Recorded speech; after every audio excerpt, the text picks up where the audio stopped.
real conversations, and some hard truths. Gangs, drugs, and guns. Giving a voice to those willing to sacrifice. We have stories that need to be told. We have lessons that need to be taught. Protect and serve. Welcome to The Quiet Professional. Welcome back, everyone. Nathan Romas with you. Today, we are back on the topic of extremism with another unique perspective. And for that, I have Chris Buckley on the program. Chris is a native of the state of Georgia. He's a former KKK member who now helps de-radicalize youth people caught up in extremism. After serving in the U.S. Army in Afghanistan, Chris joined the Georgia White Knights as an Imperial Nighthawk, drawn in by the movement's anti-Muslim and racist values. An intervention by a former white power skinhead and a Kurdish refugee, Chris was able to exit extremism. He now works as an intervention specialist with Parents for Peace and created the Trauma and Recovery Program to provide coping skills to veterans and police officers. Chris has been featured in the Washington Post, CNN, Bloomberg Magazine, and also testified to U.S. Congress, which sounds super intimidating. But welcome, Chris. Hey, pleasure to be here, man. Thanks for the opportunity to come on and talk about some of the stuff I got going on and the things that we're doing at Parents for Peace, man. It's a pleasure. Yeah, I'm super excited to have you on here. We rescheduled from another date, but we had another person from your organization on, Mubin, and he kind of talked about the Muslim extremism side. So we're kind of going the opposite side today, I guess. But the spectrum, man, it's a full spectrum. Yeah, you got to talk about all of it. You can't focus on one. That's how you get pigeonholed.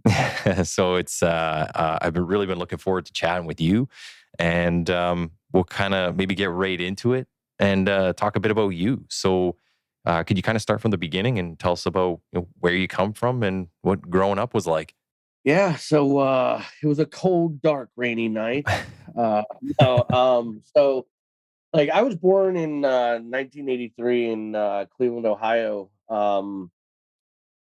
In this like really awesome period, right? Like the 80s were the best. And my dad was a very abusive alcoholic, used a lot of substances. And it was also like kind of really like had some unique values and views on like race and sex and so like I mean in the documentary Refuge I kind of talk about it a little bit, but we broke it down to like pretty like simple parameters. Like feminism was stupid, homosexuality was wrong, uh interracial relationships were disgusting, and like you hang with your people, right? My dad was always really big on blaming other people for the shit that he caused. So dad was an alcoholic and a drug addict. So when dad couldn't hold down a good job or even get the good job, it wasn't the fact that he couldn't pass a drug test or that he had missed, 3 days in 2 months. It was because the Mexicans were coming to steal his jobs.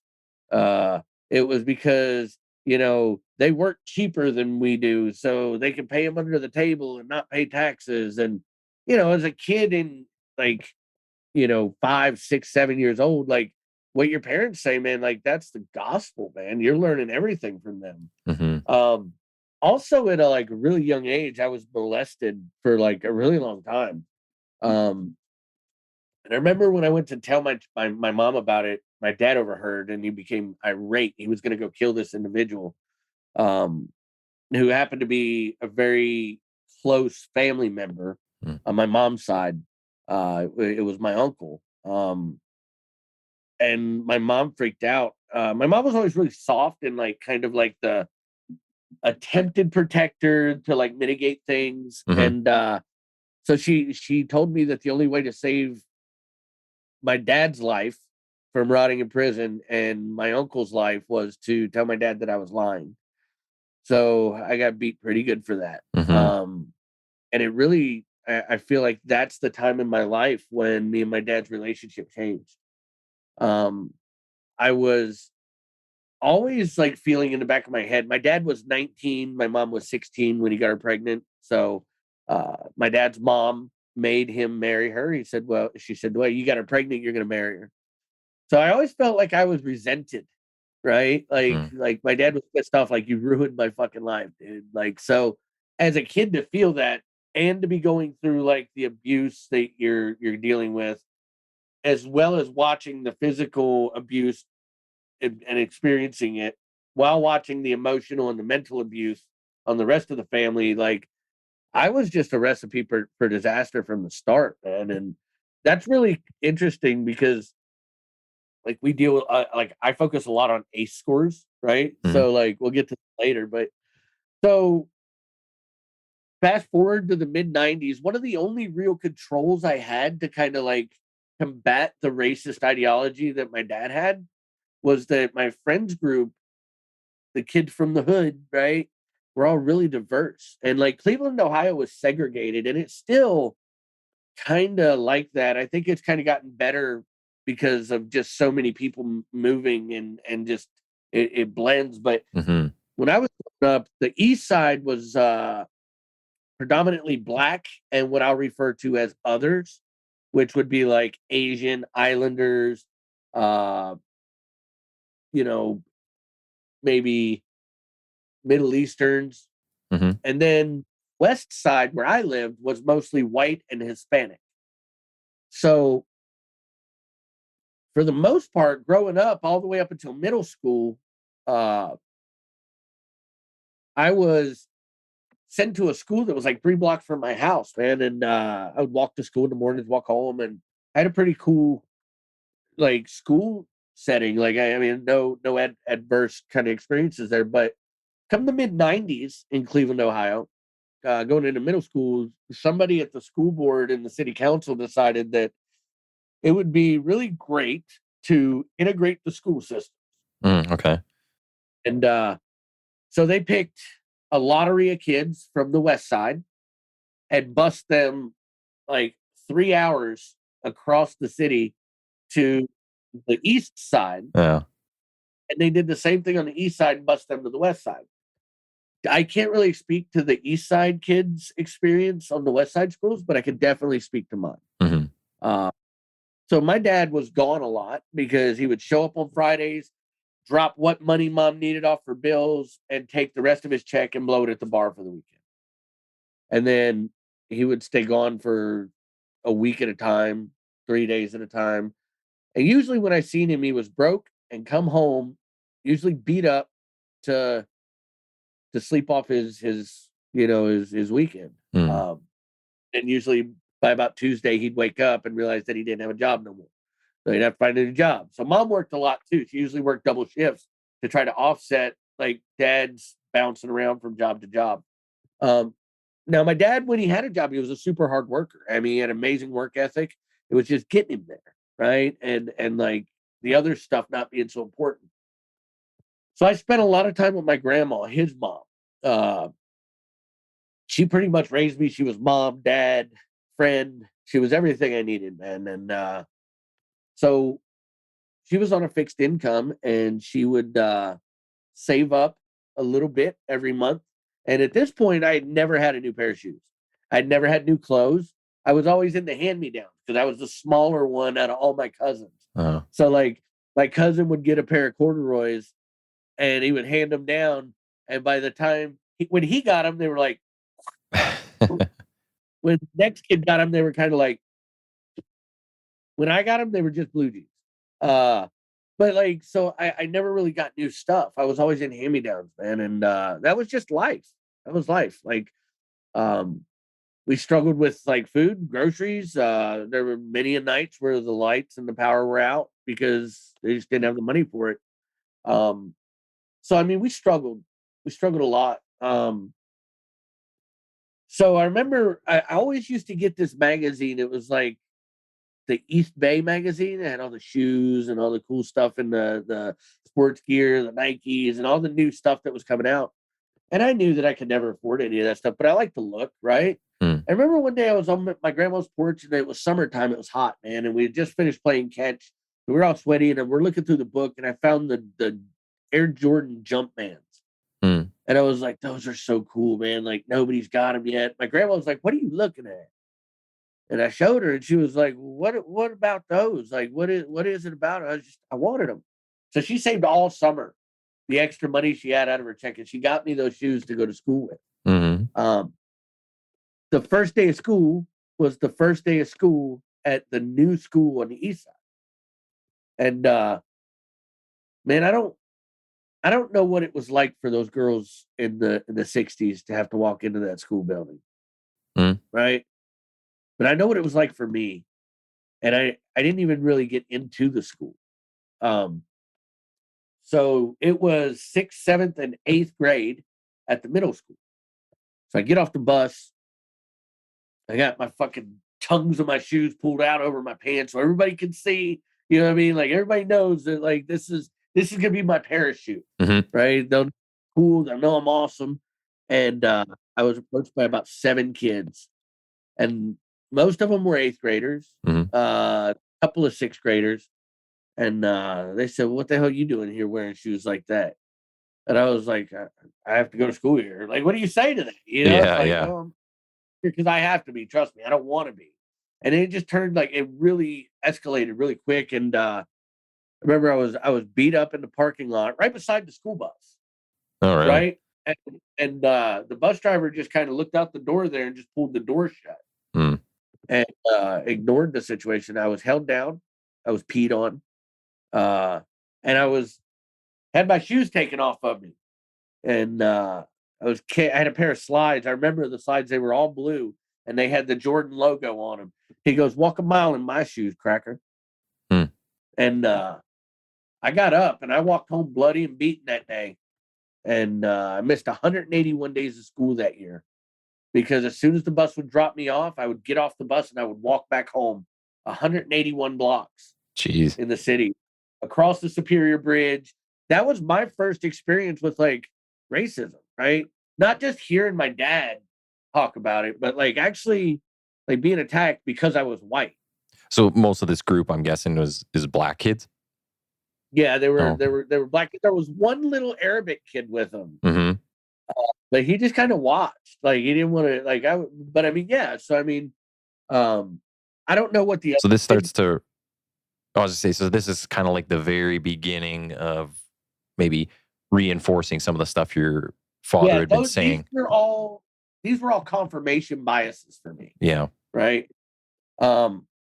These were things that I experienced that I'm like, okay, maybe the fuck my dad is saying is right, man. Maybe these people are kind of like animalistic and savages and blah blah blah blah blah. But, like, I was hurt, right? Mm-hmm. Like, I was angry, frustrated. The scarier part for me was the fact that I knew that my grandma was going to know that I didn't have them shoes when I come home, and I got by with it for about a week because she worked early mornings and she would be gone before I'd get up and go to school. And I remember one day she was off work and I was getting up to go to school and I was putting on my old shoes and she goes, "Where's them new shoes I bought you?" I had to tell her. Mm-hmm. Grandma went to the school, right? And I don't know if you know anything about growing up in the 90s, man. Yeah. Stitches get stitches, Yeah. right? Yeah. So I had a target on me. So that's what kind of cemented that, like, I'm not going back to the school ever. So my mom was involved at the time in this anti-busing, kind of like activism to, like, my kid's got a school right behind our house. Why can't he go there? Yeah. And so eventually it was all dissolved. But, like, so I still had, like, from an early age, I had this hatred for homosexuals, Mm. right? Because I was molested aggressively. And in my little, finite mind, I was like, this is what they do to kids. It's what Okay. happened to me. My uncle is doing this to me. Like, I mean, imagine what a stranger would do to a kid. Like, this is what happens. Like, Mm. this is the reality of it. And so in my mind, it was every, like, male and male relationship that was like, Yeah. that's what's going to happen to kids. And I think part of it was because I wasn't advanced enough or developed enough to be able to understand some things. So it definitely messed up my developmental stage. And then, like, the thing that really kept me grounded, though, I want to go back to the fact that I had a very diverse group of friends. Mm-hmm. So like I could like I and we all were going through the same shit. Like all our dads were drunk, alcoholic, drug addict, abusive. Like it was just the time, man. Like, and then so we all kind of leaned on each other. So there was an abandoned lot at the corner of our street where a house had been torn down. And it like years and years ago, probably before I was born, but the field had grown up and it was dirt and there was nothing there. So we put a baseball field there and it was just pillows Mm-hmm. for base. Uh, we spray painted lines in the grass. And so that was our coat. And like we played ball. We played ball from the time that we'd get up at 6, 7, 8 o'clock in the morning during the summer until the street lights come on and we had to be home. Because if we weren't at home, we didn't have to deal with it. Well, that's one thing that when I had Mubin on, and he was talking a lot about this, where you have like those tethers to, I guess, regular society or something that kind of keeps you tied to some normalcy. So you still got this diverse group of friends, but what your parents, your dad was teaching you, and then your actual experiences with certain groups. It's very interesting kind of dynamic of what's going on in your life. It's conflicting, man. It's pulling and pulling, and so like the expression is tugging at your moral strings. Mm. And at some point, you start to realize that you've got to protect yourself. Mm-hmm. So fast forward, man, like the busing and immigration thing, integration, whatever. I like to make a joke and call it busing immigration. Yeah. Right, because they're immigrating kids into a new school, but it stopped.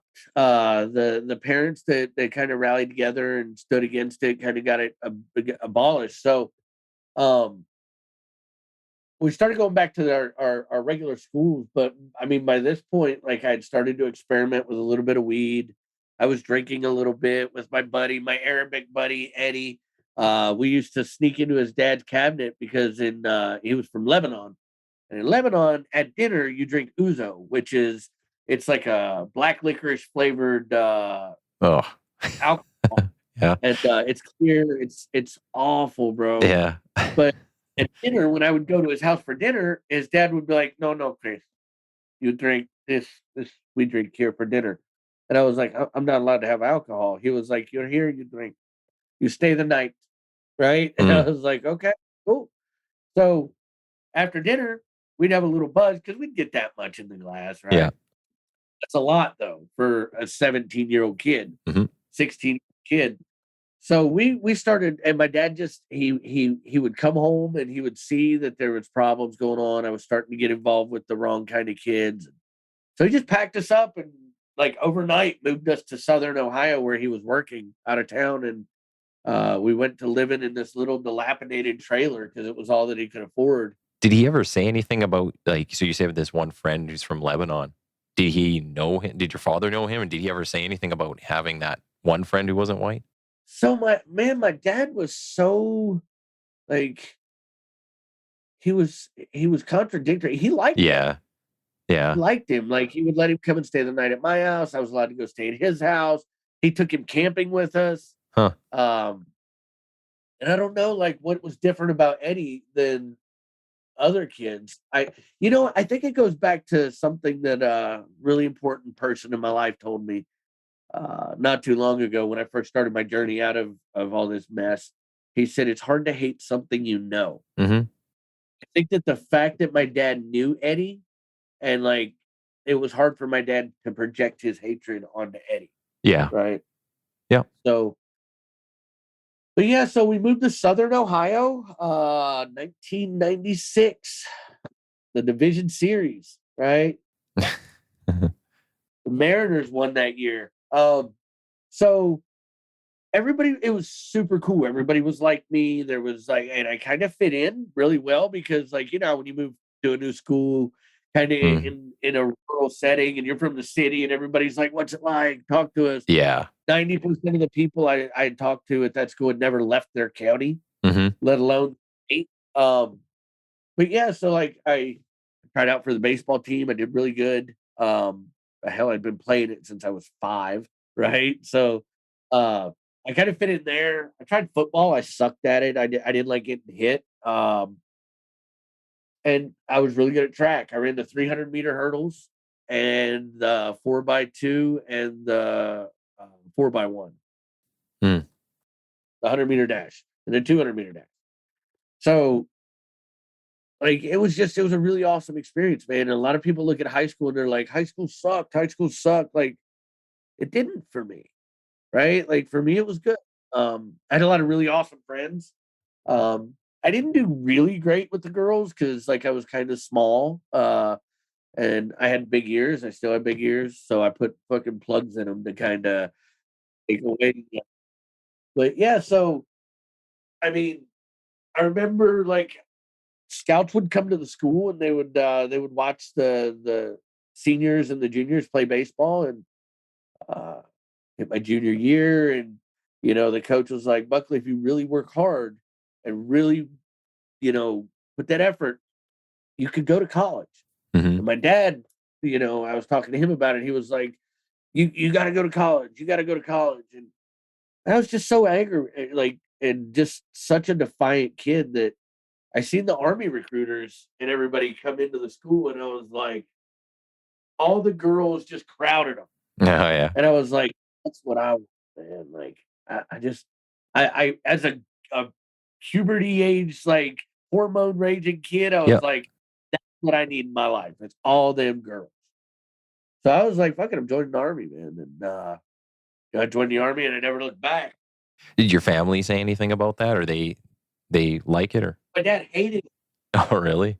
He hated it. My mom, she tried to be as supportive as possible. But she had to kind of keep the peace too. So Hmm. at 17, I only needed one parent signature. So my mom secretly signed for me to be able to leave and go to basic training that summer. But my dad didn't know about it, and I kind of let them hash it out. And like, they're adults, they can do what they want. But I told my mom, I was like, if you don't do this, I'm gonna wait like 8 months. I'm gonna do it myself, and then Hmm. I'll never speak to either of you again. Like, I will resent you for the rest of my life. She's like, oh, okay. So Well, did you have anyone before that, or yourself? Did you have kind of like that drive to go to the military, or was it literally just kind of started as you saw that in high school? man, so like, I remember back when I was a kid, like all the toys I would play with were like GI Joes, Hmm. Okay. like the little green army men. Like, I Yeah. would get out in the yard, I would play out there for hours, man. And I played with Lincoln Logs and army men, the little green and tan ones. And like, I would set up like these elaborate battles and stuff. And like, it was just like hours of fun. But I would say that, my papa, he was in the Korean War. Hmm. My grandfather on my mom's side was in the Navy. His ship was actually the first hospital ship to arrive to Nagasaki Okay. during the World War II at the end, to clean up. So um, my biological grandfather on my dad's side was he went to Vietnam. So I would say that, like, there might have been a predisposition or a susceptibility to be vulnerable to the military. Yeah. But I joke around all the time, and it's like, I want to see the ACE scores on kids that join the military out of high school. Yeah. Like, I want to see if there's a connection to adverse childhood experience versus commitment and enlistment into the military. Like, but nobody wants to talk about that. Well, that's one thing that did I hear on another podcast? Maybe they were talking about just like where the numbers of people come from for the U.S. military, and I guess maybe proportion wise is generally from like lower income, maybe the middle states, but you don't really get like a huge influx of L.A. types or people from New York City looking to go into the military. So you kind of have like that middle strip of people that I don't know. It's just different like values, different growing up experience that kind of makes you go into the military. So yeah, I wonder. I'm sure there's been a million studies on it. I just haven't seen them. I haven't either. I don't think they're productive. That nobody wants to push that study out and be like, looks like it's all kids from the middle part of the Yeah. country coming to the military. So you outer edge kids need to get on board. Yeah. No, we have the kids from everywhere, man. And I think more importantly, I don't think it was like where you're from. I think like you hit it, man. Like we were poor. We wanted more. We didn't have any opportunity to go to college. Hell, half of us barely passed high school. Mm-hmm. Um, like because you were working a job trying to offset the bills at the house on top of going to school. I remember in high school, like I worked two jobs, man. I had a job at a fast food restaurant immediately after school, and I would work there for 3 hours, and then I would go to my senior year. I was 18, and I would leave my fast food job at like 6 o'clock. I would get to Kenworth, the trucking company that built Okay. trucks, Yeah. and we cleaned overnight. That's what we did. We cleaned Kenworth at night, and I would get home at 2 a.m. and then sleep till 6 Jeez. and get up and go to sleep. And like that was my routine, man. So So you were primed for the military then. You already got that regimental, like the day scheduled. You're up, you get up on 4 hours of sleep. So I was hungry, man. Like yeah. I didn't like I didn't know what generational curses were. I didn't know what like cultural boogeymen that like can follow. I didn't know anything about that. But what I did know was like I know how not to be a dad, Mm-hmm. and I know I'm gonna be one someday. And I've got to make sure that like I don't fall into the same trap. So and then the planes hit the Twin Towers. And like that was it. I left. I was like, I gotta go. I'm doing this. So Well, sorry, what year were you joining the military now? So this would be so it would be 2001. okay. So you joined right out of high school, and that Yeah. Oh was yeah. I was 2001. in. I was Yeah. Yeah. I was in high school when the planes hit the towers. I remember walking into the foyer of the high school, and like in front of us, like as soon as you walk through the foyer, there was a double set of doors, Mm-hmm. and right in front of you was the two double doors, like gym doors, but they went into the cafeteria. And above the cafeteria, there was a big TV screen that Okay. usually did morning announcements, Mm-hmm. like hey, so and so is running for prom queen, blah blah blah blah blah. But like today, it was the news. So I was like, that's odd. And I remember like watching all of that. And so yeah, as you go through the day, like all the teachers are watching it in school on their TVs. And I remember like me and a couple of the boys that was on my ball team and a couple of friends, we were like, let's go over there and fuck these guys up, man. Like, let's go Mm-hmm. join the army.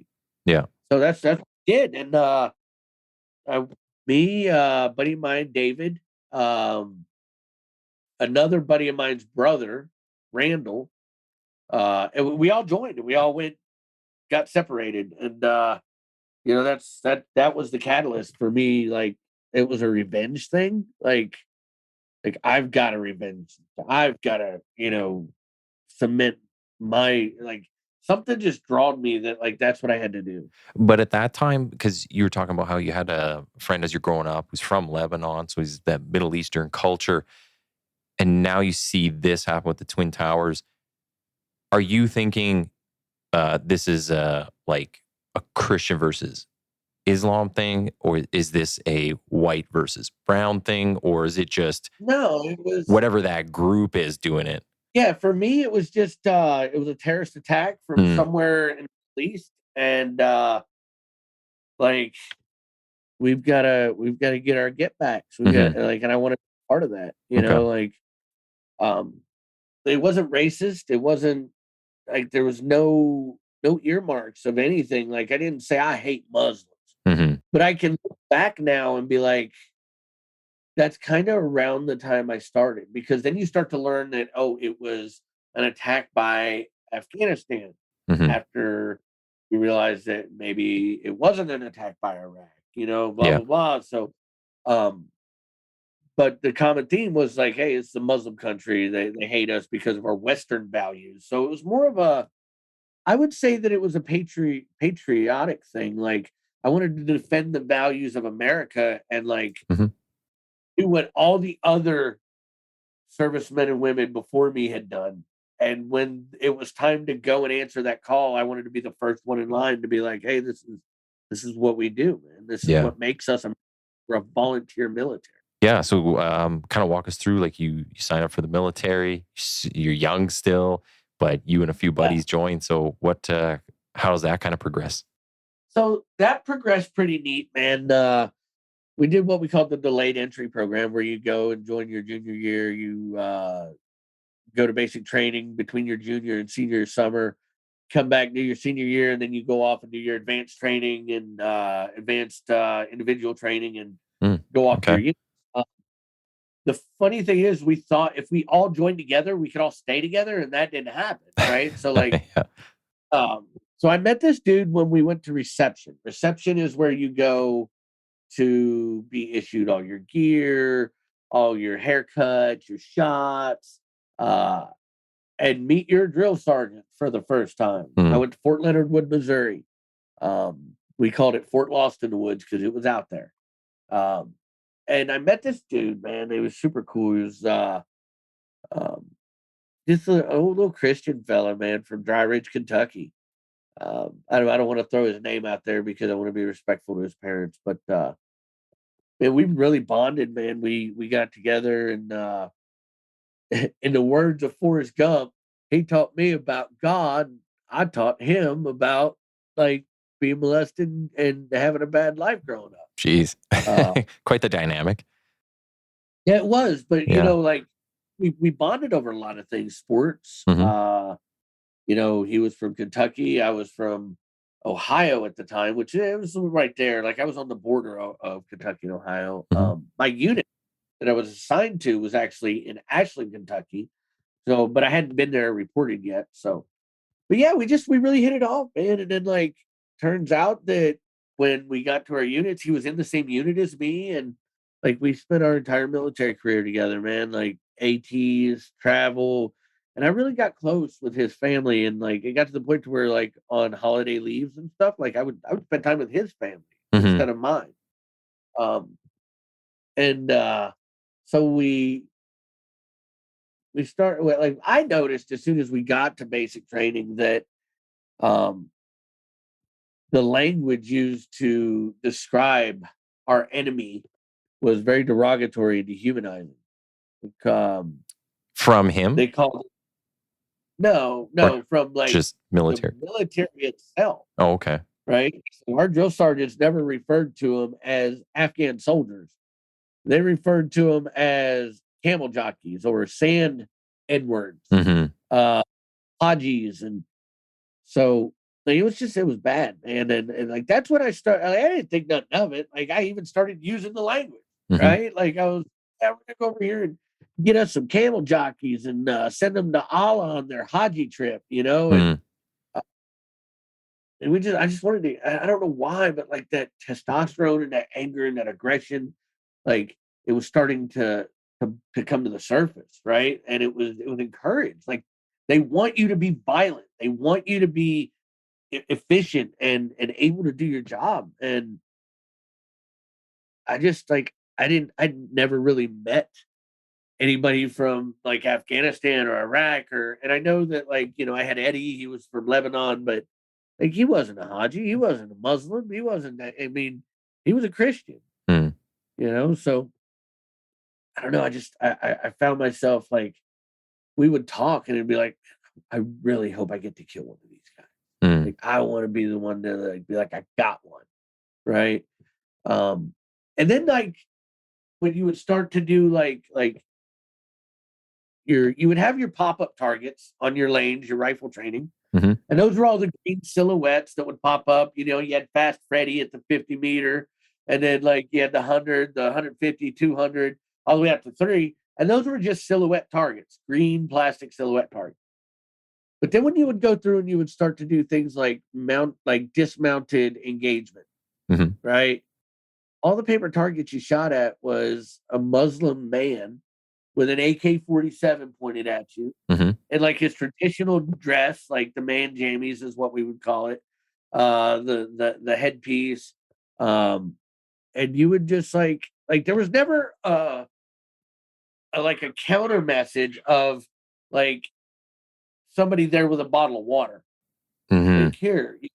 So there was no contrast to that. It was always like a lady with an infant that had a suicide vest on it, right? It's like, so the desensitization started. Yeah. Right? Like, so Yeah. now you've already like dehumanized them with your speech. Now we're going to visually dehumanize them. And then we're going to go into live role play where people will play local nationals in this city that we've constructed, Mm-hmm. like this little city, and they're always going to be trying to fuck you over. Yeah. Like, there was never anybody that would come and be like, hey, don't go that way. There's an IED. Boom, don't go that way.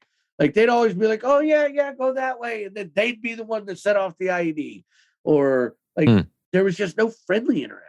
Yeah. So, yeah. like, you go there, already pissed the fuck off. Right? And so then combat starts, man. And that sucks. So I remember, like, our first deployment where we were actually in the same vehicle, man. Like, we were driving a load from Orguni, which is Pektia province, down to Sharana. Okay. It was route Jeep is what we called it. And it's amazing. I remember all this shit, even fucking 10 years later. Route Jeep ran through the corn gall, and it was IED ambush alley. There was a wadi, which is a dried up riverbed. I was on a gun, and this individual that I was really close with was in the bottom of the MRAP, just sitting there listening to music, had a big old dip in, just loving life, right? And I remember they come over our headset and it was like, hey, look behind us. The load on this 916, which is a big flatbed trailer, it's swaying real bad. We hit this wadi and lose this load, we're gonna be here until we get it back up and we can move on. So we're gonna stop before we go across and take the slack out of them binders from the drive where we've been driving. Yeah. So I popped down. I was like, hey, man, I need a cigarette, bro. And he's like, yeah, well, I need to stand up and stretch my legs. You're up there. Like, I'm going to get out and go check it. So I popped down. I was like, you're my A gunner. I need a cigarette. 15,000 rounds of ammo underneath us. Like, I can't smoke, right? Like, I'll kill us all. Which is stupid. That doesn't make any sense, right? Like, you're not going to ignite a bullet with a cigarette, but the Army's fucking intelligent. Yeah. Can't smoke. So I was like, dude, please, like, let me go out and smoke. I'll tighten the binders down. Dude, we're both pissing in Gatorade bottles. Like, I mean, what the fuck? You need to stretch your legs, get up on the gun for a minute. So we get to tussling, and the back door can be popped by the TC. So back door pops, he jumps out, and I start to laugh at him, and I look over, and then I start hearing bing, bing, bing, bing, bing. He took the first round of a praying spray over his left eye. Oh, really? And then come out the back of his neck. Now, I'm an outdoorsman, man. I'm a hunter. Like, I've walked up on deer that weren't all the way dead, and you got to dispatch them in a humane way. But, like, so I'm familiar with postmortem reflexes. I've never experienced human postmortem reflexes. So in my mind, the jaw flexing, he was trying to catch a breath. Yeah. The eye moving, like, he was looking around. He was trying to find help. He was trying to talk. So here he is, the whole back of his head's blown out. It's like turn a cereal bowl inside out, and that was evident, right? So I'm dragging him in. Gun, my rifle's laid out there in the dirt, so is his. And I'm trying to talk to him, trying to wake him up. I'm trying to put pressure on a wound. Yeah. All right. Yeah. You want to know what that's like?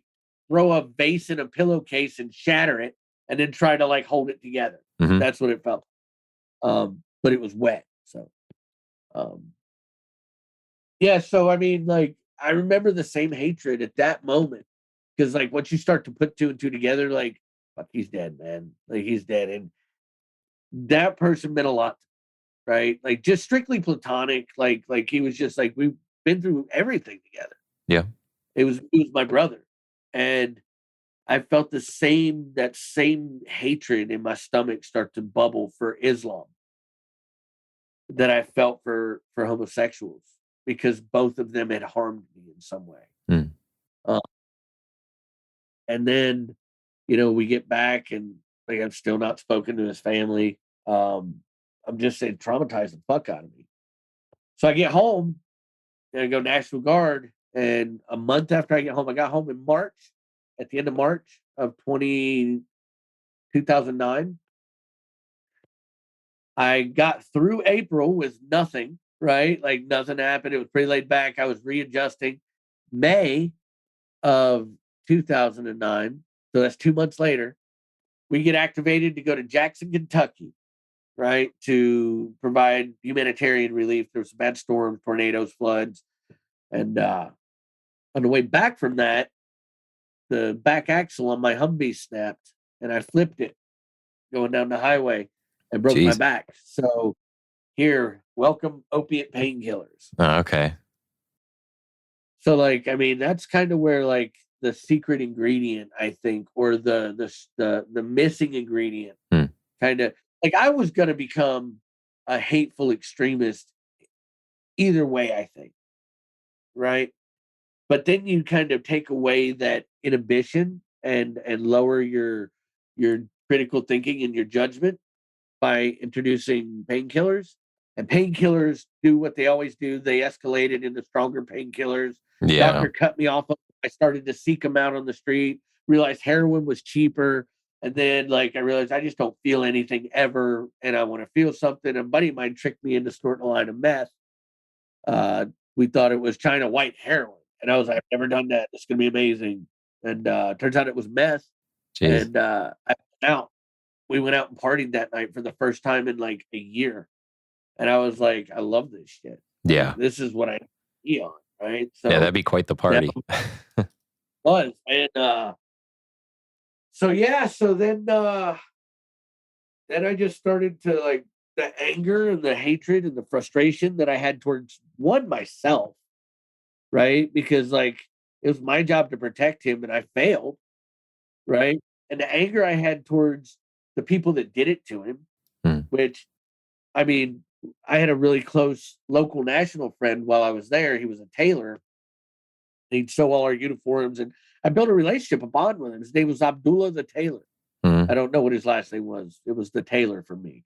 But I would go every time I was on the fob on base, and I would drink tea with him, chai tea with a chunk of molasses and this little seed that they would get from the trees that had a real citrusy flavor to it. It wasn't lemon but like, and we started talking, and we were close to the same age. He had kids, and he was thankful that we were there to help and provide services. And he wanted to take his kids and give them a better life in America. That's why he was working on the base. And I was like, I really liked the dude. And I remember we went on like a week-long mission and come back. And I went to drink tea with him, and the shop was boarded up. They had boards over it. I was like, what the fuck? Where'd the tailor go? Taylor got caught with IED equipment. Oh, like, really? On the base. Like he was building an IED in the bunker where U.S. soldiers were going to go take shelter from a rocket attack. It's like, and it just like, you can't trust none of these fucking people. Yeah. Yeah, I could see how that would really set that in stone. Like, I've been drinking with this guy. Yeah. Interpreter was like he would go home at night, and his sister's husband was a Taliban fighter. So like I just think, fuck, man, like and the ANA, whenever we drive through Kabul, the fucking Afghan National Police would shoot at us. Oh, really? And say it was the Taliban. Okay. So we would always have to link up with them before we drive through Kabul. And every time we would link up with them, we get shot at. If we just blew their checkpoints and blew through their gates, not a shot fired. So you put two and two together. Yeah, it's almost like they're kind of getting you to do their, I'll say, dirty work for them, right? It's like, oh, the bigger guys here with the bigger boomsticks, let's get them to, we'll trick them into doing some of this stuff. Yeah, absolutely. So, I mean, it was so hard, man. And like, I come home with this anger. And like I said, the anger of myself, the anger at the external factors, and then you mix in the substance abuse, man, and you're gone. You're off on that rabbit hole. And I started to struggle with work and employment and taking care of my family, and met some people that were affiliated with the KKK, and they were helping. right? Like, Well, where's your family at this point? So when you come back and you got this injury, like, is mom and dad still around, or do you have any other relationships? so yeah, so mom and dad are still around. And like this injury, this progression into drugs, this goes on from like 2009 to 2013.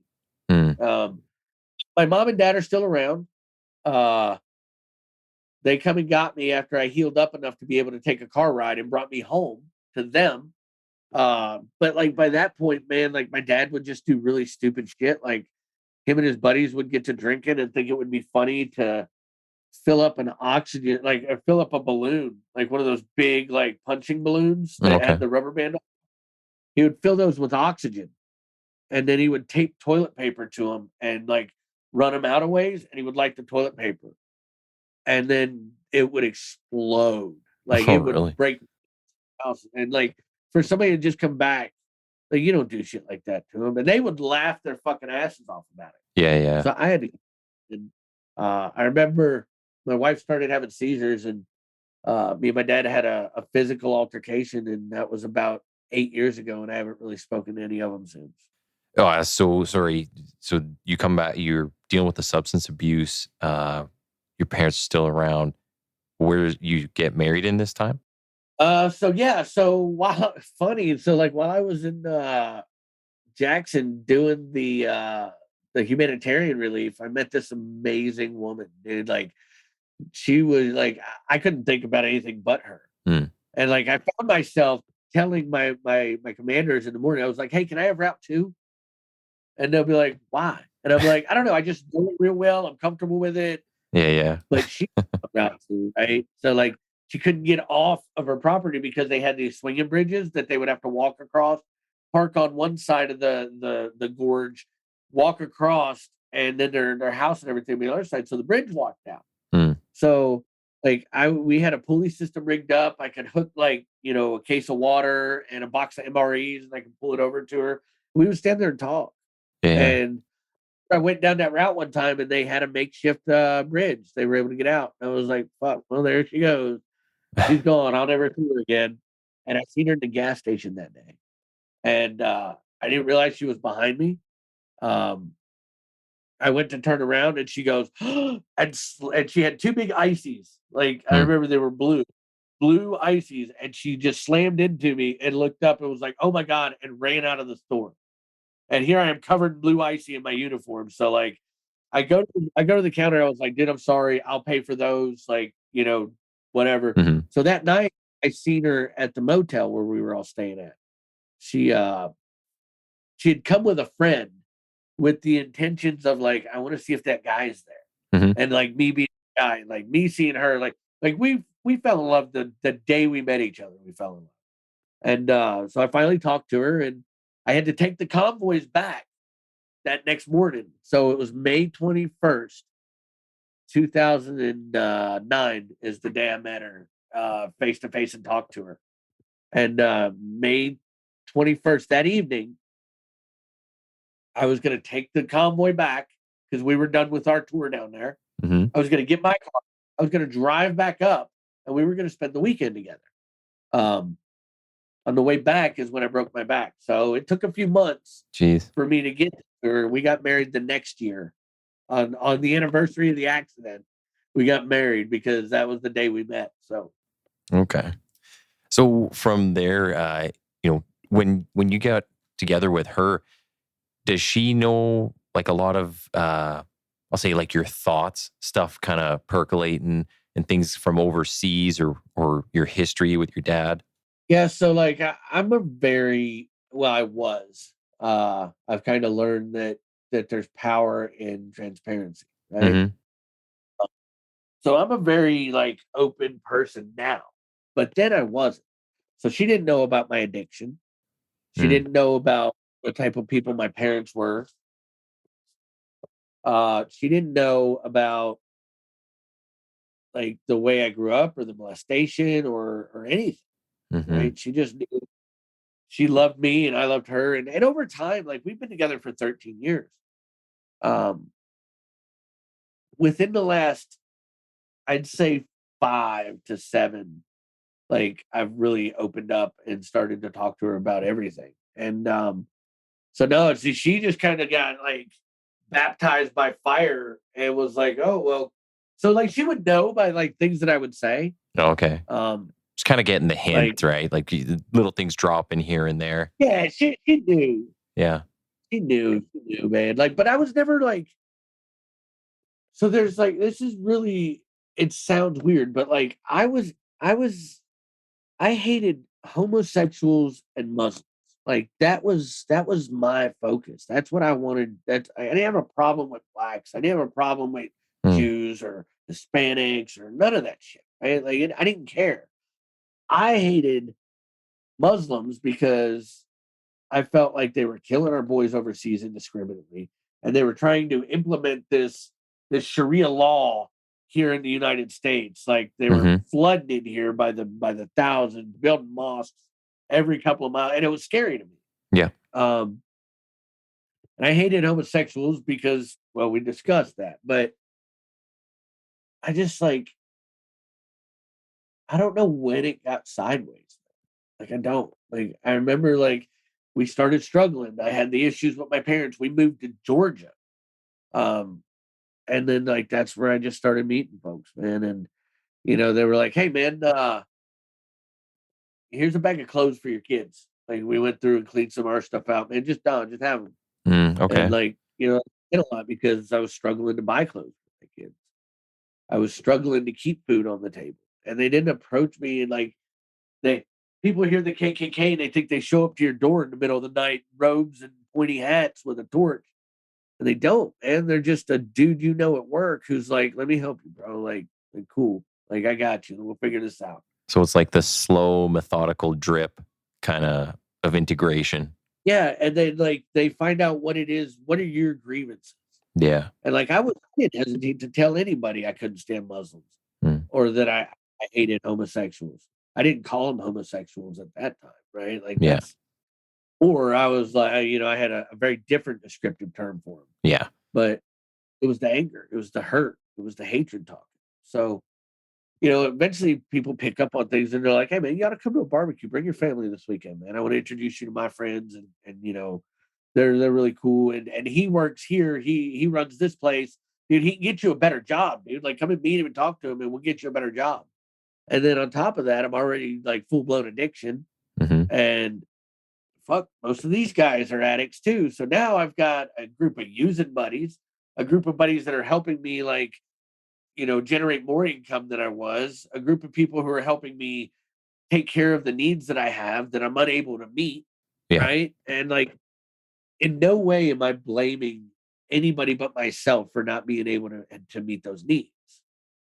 But doesn't change the fact that I wasn't able to meet the needs. Yeah. Yeah. And so like it just spiraled. And I remember they came to me and they was like, "You know who we are." And I was like, "Oh yeah, I figured it out real quick." They were like, we've done a lot for you.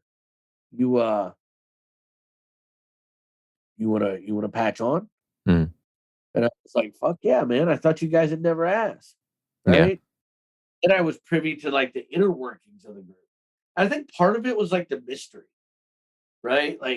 Like it's such an old, like there's a lot of mystery and like secrecy around it. Like I just fucking wanted to know some secrets, right? But at that point, did they do anything that you saw? Like, had they shown you, hey, this is our true beliefs, or, are they doing any violent stuff that you're like So kind of picking up on? No. so not really. So what the Klan was doing was using the NSM for their violence. Right? So like the whole like the last couple of years, like especially like the last decade, the KKK is still like you see people they're like the KKK doesn't exist anymore, and it's like the fuck they don't, and Mm. like I probably do. And there's probably a school teacher at your kid's school that is a full patch member of the Klan. Hmm. Because I know that I had several elementary school kid teachers on my like on in my clavern, right? I had one police officer who was like a city police officer. Wow. And then we just seen that story that broke on Twitter about the cop who had blood and honor tattooed on his neck. He had the Mm. pit bull on his chest, the Nazi swastika and like nobody knew that this guy had these tattoos all over him. Yeah. Uh, Weird. like I posted, I think I shared the story on my Twitter. Are you on my Twitter? No, I'll have to look this one up. Let me I'll look it up while we're talking, but at least give you the guy's name and you can Google him and get Yeah. the story. Um, So, but yeah, so I mean, like there was no violence happening, but they were working together with the NSM and doing like organizing stuff, right? so do these groups, like, do you see a lot of, do they ever hold just like a big recruiting drive? I don't know what else to call it, but and they just like Yeah, set up a bunch of tables and go, yeah, hey, for come on, sure. join us. And so there's that. And then there's the other component where they just kind of happen across people and say, hey, man, like, we'll help you out. And then eventually it comes back to say, you know, now we've helped you. Like, would you want to help us type deal? Yeah, so the way they recruited is they did this thing called night rides. Mm. Um and they would put like flyers or paraphernalia, memorabilia in a Ziploc bag with a penny and like a chunk of brick, right? Mm. And they would fling them out into people's driveways at night. They would just hit whole neighborhoods. And the hope was that uh, some non-white families would find this and freak out, maybe want to leave the neighborhood. Yeah. And then the other hope was that somebody would see this and be like, "Oh yeah, let me call these motherfuckers," right? Yeah. So yeah, it was that was the recruiting effort, right? Like it was very like you either had to know somebody Mm. and get in that way, or you got the memorabilia. And then for the longest time they had a website up, Yeah. right? Yeah. I've seen in some of those, you see them through policing, like come across some of that stuff. Yeah. So uh Jason Dare of Vineland, New Jersey. Okay. Yeah, Blood and Honor, Pitbull, Swastika, um, and he's been kind of like we don't know if the powers that be that kind of do the vetting on like letting you become a cop Yeah. just missed all this. Like dude's like sprayed, right? From like the neck down, he's sprayed. Yeah. And it's kind of like, how did that get by the Yeah. Somebody's not doing their job. and then they would have seemed like, oh my God, I didn't know. But yeah, so like dude, we got white supremacist cops, judges, um, other people and like definitely in the prison guard. So I mean, like, you just gotta Even from my own experience seeing things where I work, like not my employer, but like in this city, and you go to a lot of these different venues, groups, and you start to see who's hanging out with who. And you're like, well, that person, that's only 1 degree of separation from this organized crime group. Like, that's a little too close for comfort. So you start asking questions about all these different people, and you see how groups can infiltrate things. I mean, there's lots of cases of like Hell's Angels or other groups infiltrating, justice systems or uh, talk motor vehicle branch, and they can just see what cops are registering or different things, right? Um, but I find like the recruiting side is very interesting in that they'll just do a lot of in your face stuff, but then they also have the component that's a little more of the soft sell, kind of get you in there, and it's like it's not so bad, and and and through that method. Can you talk a bit about once you say, yeah, I'll patch in? Can you talk about what that means and then what that process is? yeah, so there's a lot of ritualistic stuff that like they've kept around since like the Klan was organized, right? Like Mm, you have to there's a lot of hazing that goes in and mm, I liken it to being a probie at a biker club. okay. Yeah. Okay. Uh they just treat you like shit. They really they make sure that you really want to be there. Um there's like I remember so me um my initiation, like every initiation's different. Like they initiate you in different ways and they're all like really horrible, right? Like they're Mm, horrible ass initiations. Mine, I was told that I was going to go to get to meet. So our Imperial Wizard was a direct descendant of Robert Byrne. Oh, okay. Right? So he was like, "Hey, you want to meet some really cool people that helped the '60s era, '70s era Klan, get as strong as they were?" And I was like, "Yeah, sure."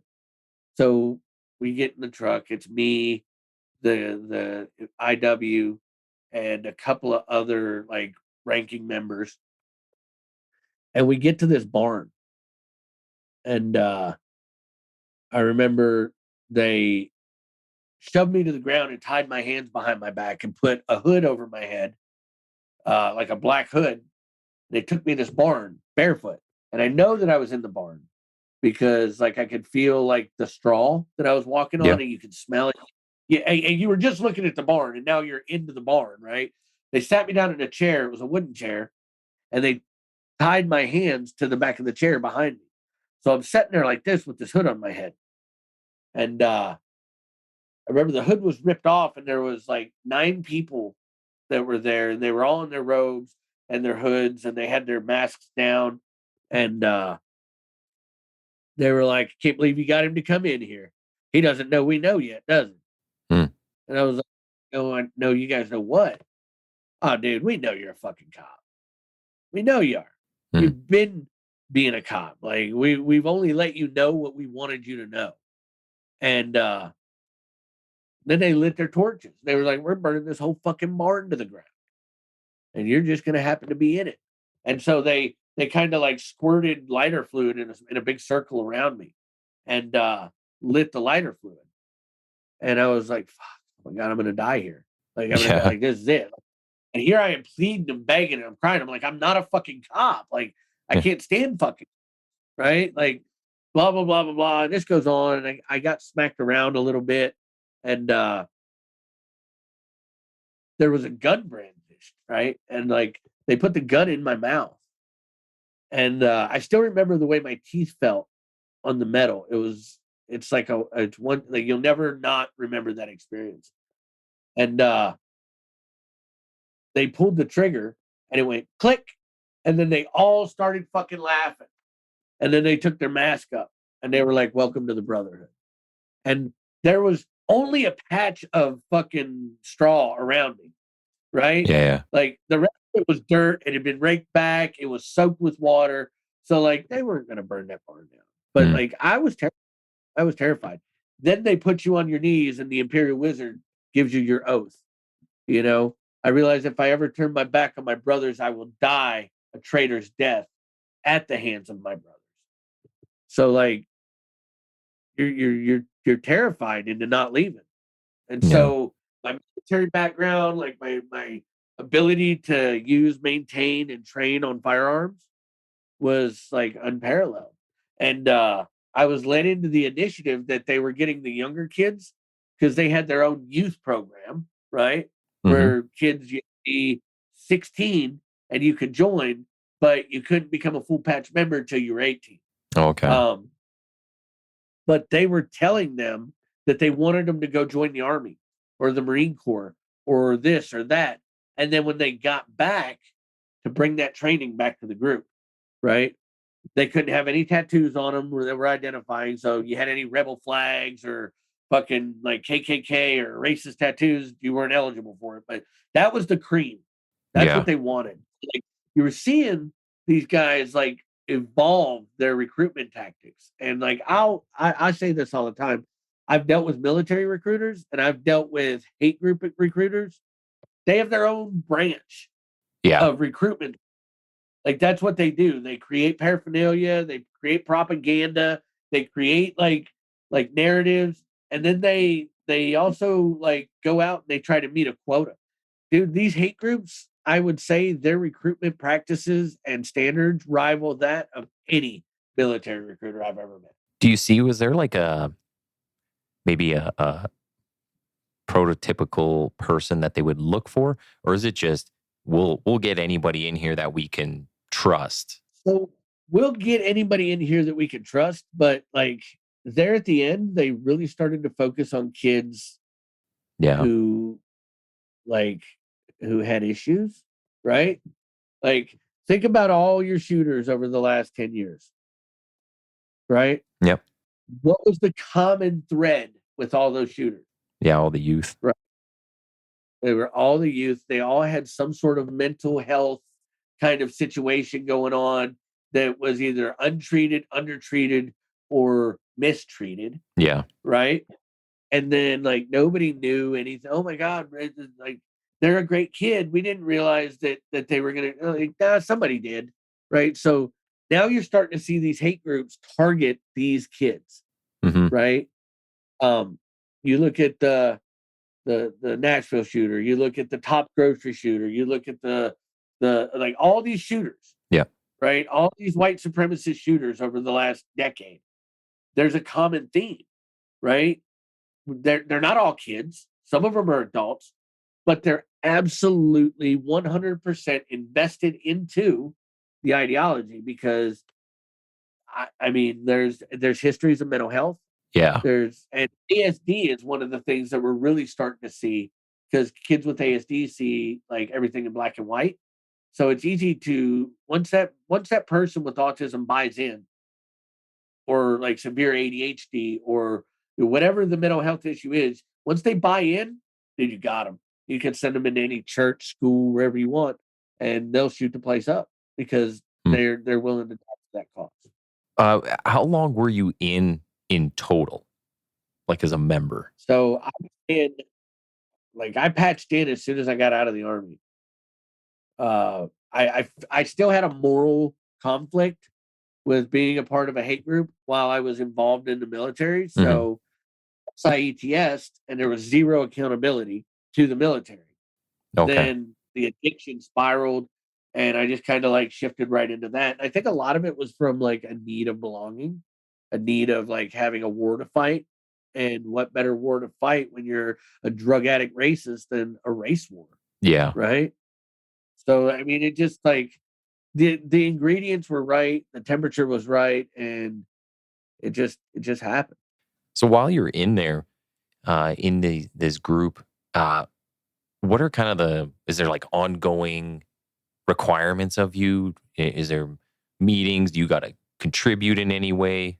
Yeah, so we had a requirement that at least once a year you had to plan, organize, and hold a cross burning ceremony, Okay. right? And that's the typical where they burn the cross and they have all the group come. So you have to find a venue, you have to organize all that. The other thing is that you have to attend meetings monthly, and you have to pay your dues, right? And all the dues go to the Imperial Wizard. This dude's usually some lazy drunk, like worthless piece of shit that doesn't work. And like this is his main source of income, right? Yeah. Coincidentally, the Imperial Wizard had the nicest place, the nicest car, the nicest property of any member in the organization. Yeah. You think about like the other guys that are out there that have come out about being former Imperial Wizards or former leaders, and like they'll tell you all about like it's a financial racket, Mm-hmm. right? So, but yeah, and then on top of that, like you had to attend events if there was a protest or a counter protest or whatever it was. Like you had to be there, you had to show up for that, and you know, Well, without because I don't know statute of limitations in U.S., but without incriminating yourself, but was there any sort of violence? Like, did they say you have to go do, you have to go break all these windows, or you have to go attack these people, or was there any of that while you're in there? yeah, for sure. I never participated in any of that because by the time that was happening, I had already moved up into we'll call it a corporate Okay, position, right? Like I'm a national officer at this point, right? you're in management.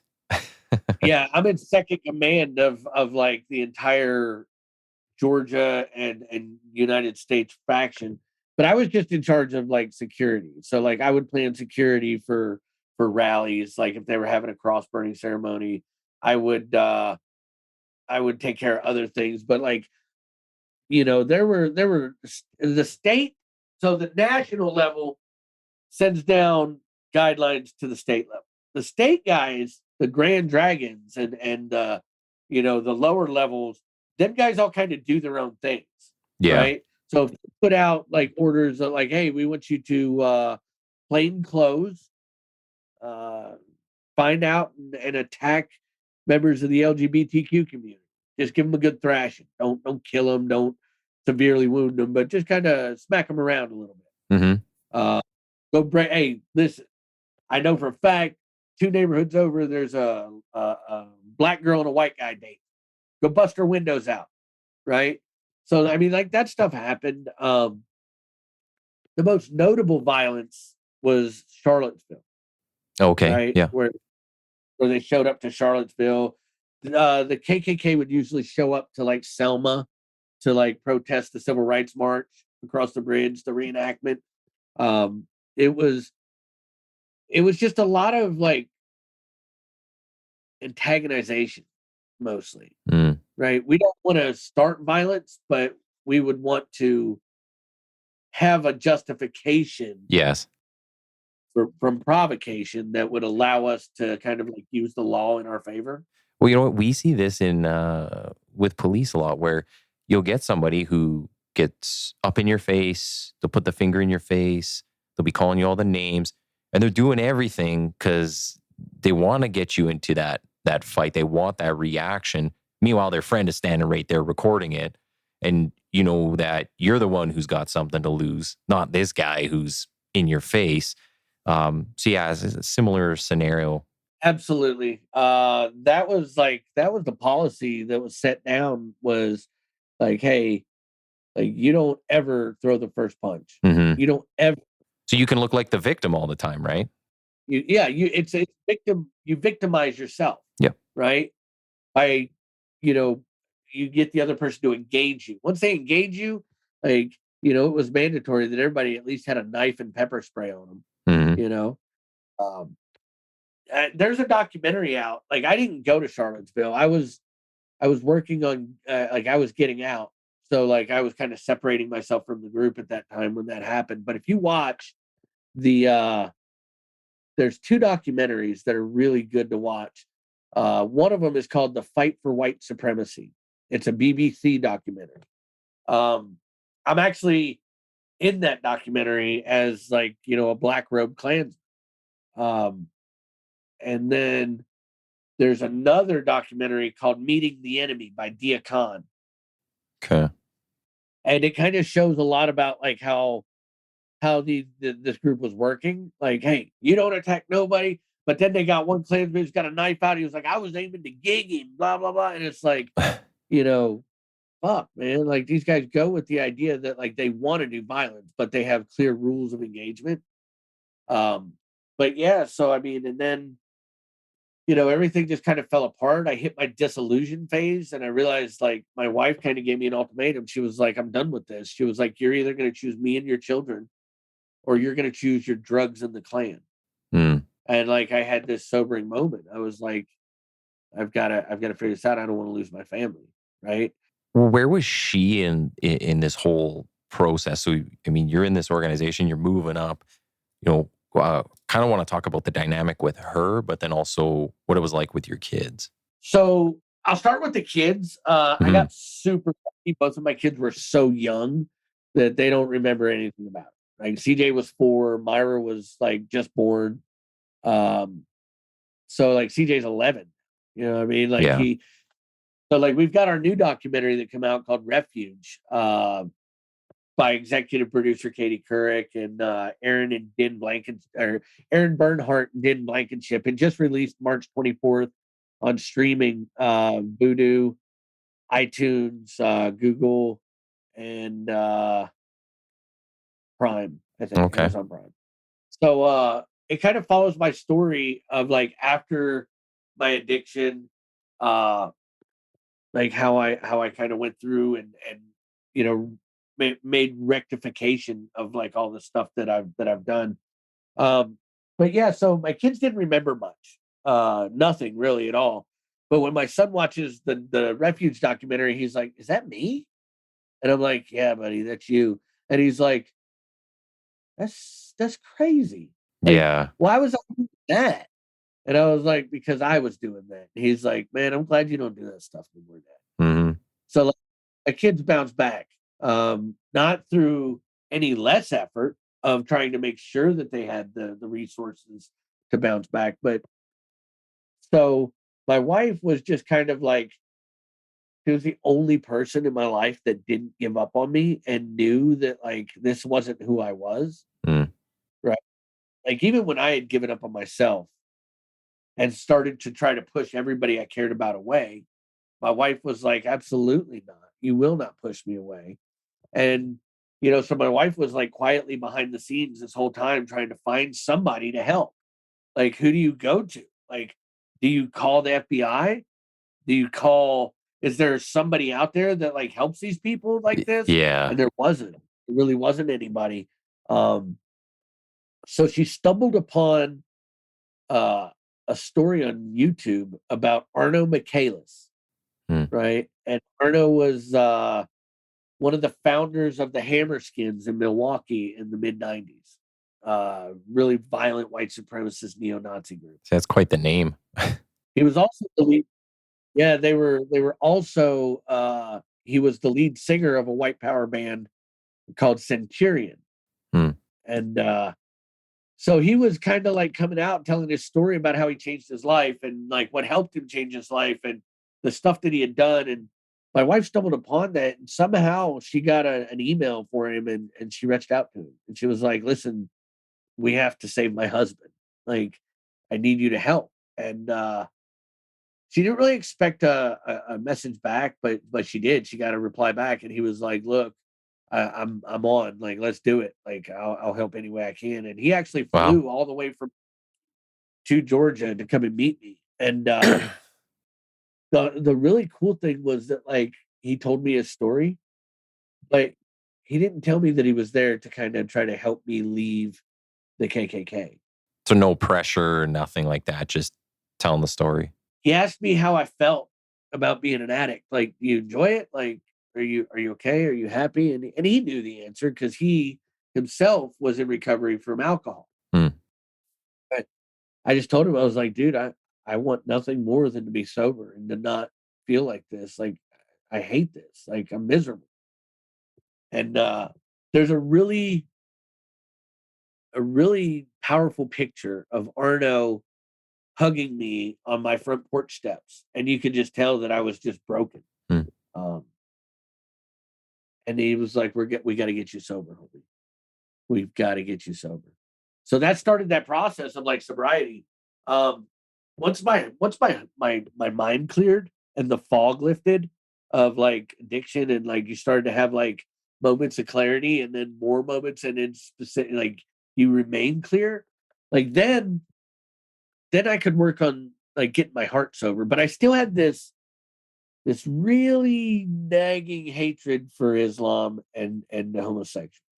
So what does Arno do is he starts to work on like confrontation therapy, right? And that's the only word I can think of to describe it. Exposure, right? I'm going to introduce you to some Muslims. I'm going to introduce you to an imam. I'm going to introduce you to this guy. And Mubin is one of the people that he introduced me to. And so Mubin's the first Muslim I was ever willing to speak with about the way I felt about Muslims. Mm. And we had like an hour and a half chat over Zoom, and like I started grilling him about like the two separate books of the Quran. Well, how come you can lie about it in the second book, and it openly tells you lie to anybody who wants to know about this? So it's like, so why should I even believe you? Mm-hmm. And that's when he started to tell me about like the different paths and the different sects and like how many different versions of Islam there were. And like he was really gentle and compassionate with me. Yeah. And I walked away from that meeting knowing something and learning something. And it was an opening, a cognitive opening for me to challenge myself. Right. So yeah, we just started to work on some really intensive exposure therapy. And I really just kind of took my own recovery and ran with it at that point, man. And Arna was like, listen, there's this organization out here that could really benefit from like just being able to pick your brain. You can volunteer with them for a little while and kind of give back. And I'm going to put you in touch with the executive director. Her name's Miriam Churchill, Hmm. and she runs Parents for Peace. It's a nonprofit organization. And he told me the story of the founders, Melvin Bledsoe and his son Carlos. And I was like, like you kind of you when you leave a group like that, you have some baggage. Yeah. Like you have to fix it, and you put so much negative energy out there into the world that you have to take some back, Yeah. and you have to try to take as much back as you can. And it was a no brainer for me to like just talk to Miriam, and we built a really organic and natural relationship. She's an amazing person. Um, she had just finished getting the first ever non-government funded helpline for people dealing with extremism and radicalization up and running. So I volunteered there for about 2 years, and I didn't know it at the time, but that was my vetting period, Okay. right? She made me volunteer there so she could monitor me, Yeah. keep me on a leash, and make sure that I was going to be a fit for what she envisioned in her mind of this organization becoming.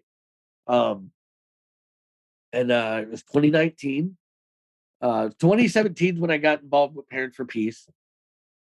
2019 is when I became a full time staff member, and I've been doing that ever since. And one of the really cool things that Miriam allowed me to do was work on this idea that a person can be addicted to hate the same way they can be addicted to substances. Mhm. And who else would know that better than somebody who was addicted to substances and also felt like they were possibly addicted to hate? Yeah. So we did a lot of research, a lot of experimenting, and I've not met anybody that provided any sort of valid argument that said that you couldn't be.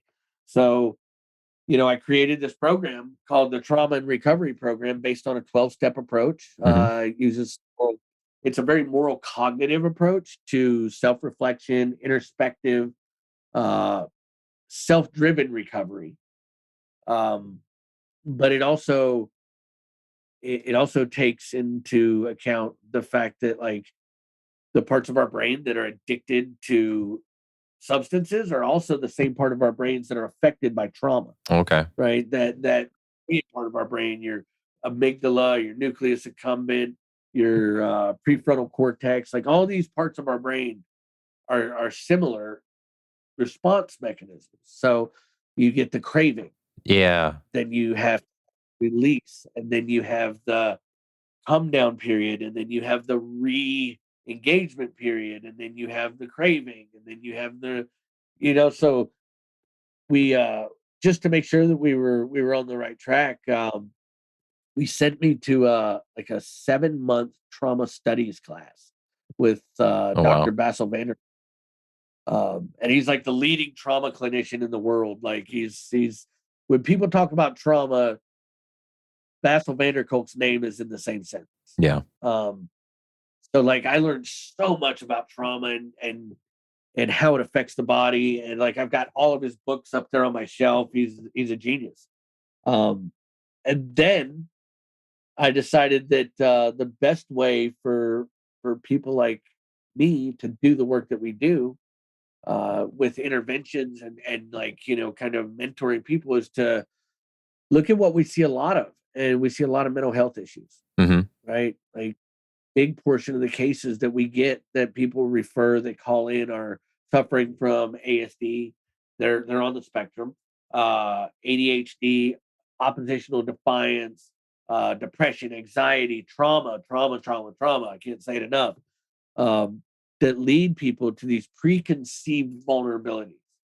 And one of them being addiction, substance abuse, and another one being ideology or radicalization or extremism. So when we say that hate is a drug of choice, Mhm. that's what we mean. They're coping. So I went, the organization Parents for Peace, Miriam, our programs manager, we all sat down and we talked, and it was like our interventionists need to have a peer support certification. Like they need to be peer support specialists in like mental health, in addictive diseases, in your forensics, so that they can go and work with these people who are being released from prison. And that's what we did. So I'm now, as well as being an interventionist at Parents for Peace, the founder and creator of TRP, the Trauma Recovery Program, I'm also a certified peer specialist in mental health for the state of Georgia. Well, and you do a lot of traveling too, right? You guys travel quite a bit? So a lot of the traveling that we do is via, like, we'll have functions, events, panels to speak on. So yeah, we now that COVID's gone, we've got a lot more. I've got a lot more travel booked up this year than I did during the COVID years, obviously. But most of our work that we do with people is like me and you are doing right now via Zoom. Yeah. We have a senior interventionist, we have an interventionist, we have a note taker, and we have the person that's participating in the services. So, and then we work, we dig through, we go places that everybody else doesn't want to go. Yeah. Right. And Yeah. we always joke, it's like everybody can't be researchers, right? Like some to do the work. Because without people to do the work, then the research means nothing. Well, and so on this program, if somebody comes in, or like, is it like a referral program? So like you're saying, like a spouse or maybe parents call up and say, I need help. My kid or spouse is saying these things or doing these things. What do I do? Is that kind of usually the start for you? All right. So the like Parents for Peace is a very complex machine, right? So the first thing that happens is somebody calls the helpline, right? Okay. And that's monitored first responders, certain hours of the day. There's messages that can be left afterwards. And then we have our intake team, which is usually just one specific person who's very familiar with the methodology that they've created. Her name's Emma Joanne. She would usually do the intake. I believe that she's gotten so much on her plate now that she's trained another individual to do it. But they do a biopsychosocial, assessment, like, to kind of get a feel of like, what they get family history and background. Because what happens is during this intake, the intake specialist or first responder wants to get as holistic of an approach and view of who this person was, when they the change, the circumstances around the change, and who they are now. So by the time that happens, then they send it off to one of the interventionists, myself, Mubin, Hardeep, Arno, who's an interventionist that works with us now. We have Kevin, who's working with us. So like we have a team of interventionists that will be assigned this case. And then all of us kind of do our job different, right? Like we've all got our own style, our own, unique kind of way that we like to do things. Me, I like to do it the way that it worked for me. So I go in there and be like, so dude, this ideology, guy, it's all wrong. You can't do this. Like, well, I don't, man. I listen with intent, right? And I'm there to let this person talk so that they can tell me what the problem is, right? And I'll ask questions, I'll probe, I'll go to certain things that they're talking about, and I'll be like, tell me more about that. And so what was it like growing up? And then I complement their story with my own experiences to build like a really natural, organic relationship. Right. And I never once dive, like, people will say nasty, vile things to try to get the reaction out of you. So you don't let them. When they say something that's like off the wall, crazy, hurtful, like insensitive, you just absorb it. Okay. I hear you, man. I hear you. So like, tell me some more about growing up, man. And like, man, when I was growing up, this is what we did for fun. So it's a very long process, right? But a complete stranger is not going to change somebody's mind by telling them that they need to change their mind and this is why. Because then you get defensive, like, screw you, I don't know you. I'm fine. You're the problem. But it's hard to hate something you know, so you get to know, and then you kind of work into that role model phase of like, man, like, what was you thinking there, dude? Why would you do that? Like, you don't ask what's wrong with you. Yeah. What hurt you? Yeah. Who hurt you? Tell me about it. And, like, do you want me to tell you some stories about what and who hurt me? And then you start to give your own life experiences, your lived experiences. And when you can look somebody in the eye and you can have that conversation, they can't hide it from you. And you just let them know. And then sometimes you unlock something that they want to talk about and you help them process what's going on. And every 10 sessions, our one of our, admin people will have a session with that person and they'll reevaluate the radical risk behavior, right? Okay. Scale. So there's that done at the intake too, the radical behavior scale. And then they do it every 10 sessions and they start to compare and they're like, oh man, it started out, this guy was at like a 4 on intent to commit violence. He was at a 5 on his living situation. Higher the number, worse off the answer. Lower the number, the more ideal of an answer you want. Hmm. Well, this guy's down 1 point on violent risk assessment. He's moved down 2 points on relationship, right? Like positive, healthy coping relationships. He's went from being untreated, unstable to enrolling in mental health services so that they can kind of get that portion of the situation under control. So, and as that goes on, then we start to look into the off-ramping phase, Okay. right? Because you put somebody forever. Then once you go so long and the interventionists are like, hey, look, I've been working with John Doe here for a very long time. And I would like to submit a request for an evaluation of his case to be off-ramp. And we have 3 different off-rampings. We have with high success, we have with moderate success, or with low success. And low success means that the person chose to disengage with us and avoid working with us. Mm-hmm. We haven't had too many of those. Then sometimes a person's life sphere will kind of change and they'll have to adjust to their life changes and they won't be able to work with us anymore or something like that. We've had a few of those, but we try to maintain with everybody until we get to that moderate high success rate and then off ramp them. Once they're off ramped, then they'll go to a monthly check-in with their interventionist and a note taker, and we just call them, we check in, we have a conversation via Zoom. They talk about any things that have arose over the last month. Yeah. We kind of reinforce that they have the tools they need, they have the ability, they're strong enough, they can navigate this. Then we go to another month, and then the third monthly check-in is where that's their last call with us, and then we get an evaluation by them. We send them out something to like evaluate our work and how we did our job and how it helped them or didn't help them, and then we keep all that data. Wow, that's quite the program. Do you find, is there like a certain, maybe a range that you find people usually fall into? Is it like a year, 2 years to de-radicalize?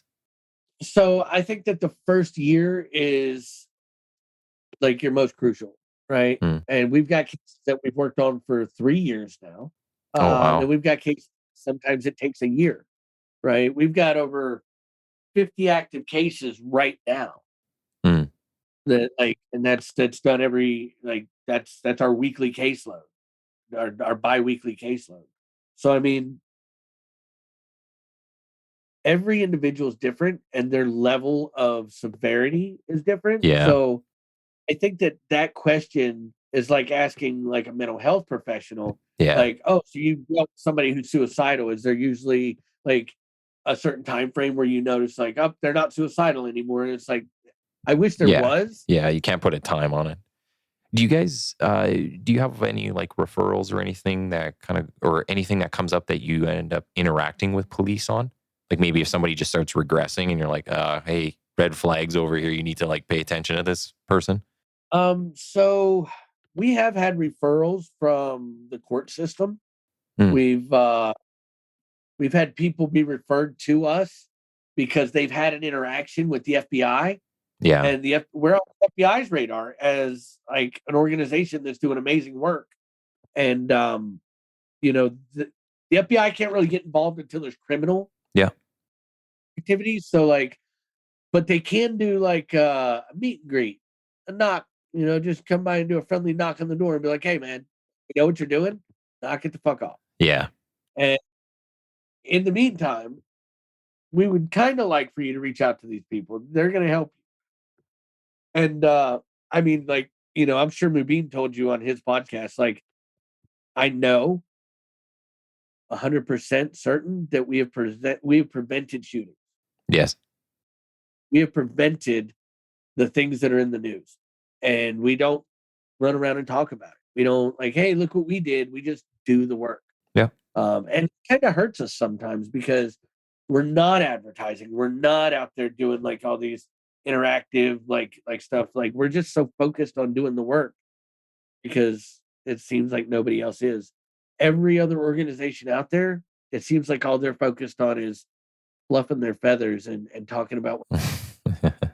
That's why we don't do that. And it's what sets us apart. And the reason that we are the leading organization out there and that we're the ones that are setting the bar is because we're actually doing the work. We're actually getting in the trenches. We're meeting people where they're at. We're meeting them wherever their life has them.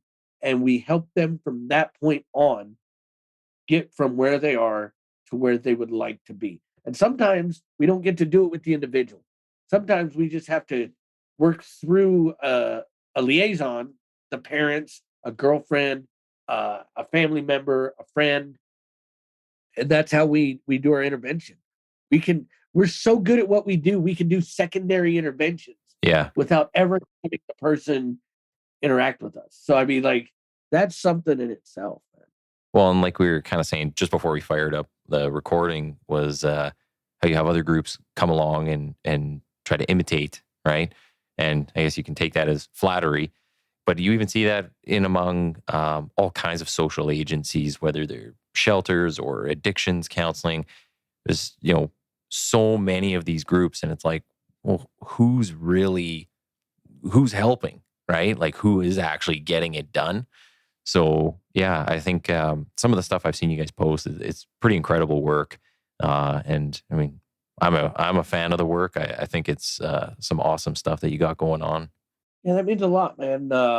You know, like when I like the name, the quiet professional, man. Like that's kind of like that's how we are, man. We're quiet. We don't Hmm. we don't don't talk about what we're doing. Like I'm just now getting to the point to where we'll do a lot of these interviews and stuff, and you know, it's really good to let people know that we're there. Yeah, And when we talk about what we do and how we do it and our process and you know, we're talking about it so that people can know that we're there. yeah, Know that like there's a lot of places out there that say they do this, right? But we're the ones that they're trying to replicate and imitate.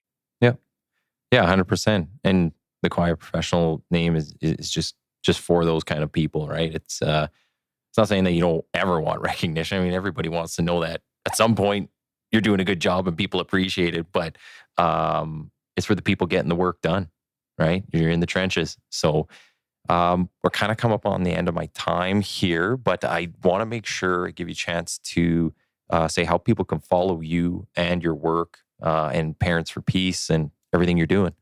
Yeah, for sure. So we have a website, and that website is www.parents, the number four, peace, peace.org. We also have a national helpline that if somebody knows somebody or has a loved one that's struggling, or if them themselves are struggling with you know, extremist ideology, hate, or you know, some other issues that they need help with, they can reach out to us, and that is 844 49 peace. So yeah, and then I'm on LinkedIn, I'm on Twitter, I'm on Facebook. But listen, don't send me a friend request on Facebook, because that's for close friends and family, and I clown the hell out of Facebook. So like, it's not a very accurate representation of who I am. Yeah. But yeah, like, I welcome anybody to reach out to us. Paired for Peace is also on Twitter, on LinkedIn. If they want to follow us and just kind of keep track as to what we're doing, they could sign up for a newsletter through the website that I gave you. Yeah, dude, like, we love to have people come out and just check out what we're doing, and follow us. And you know, if somebody follows me on Twitter or sends me a request on LinkedIn, I'll definitely follow back and you know, reciprocate. So yeah, for sure. Awesome.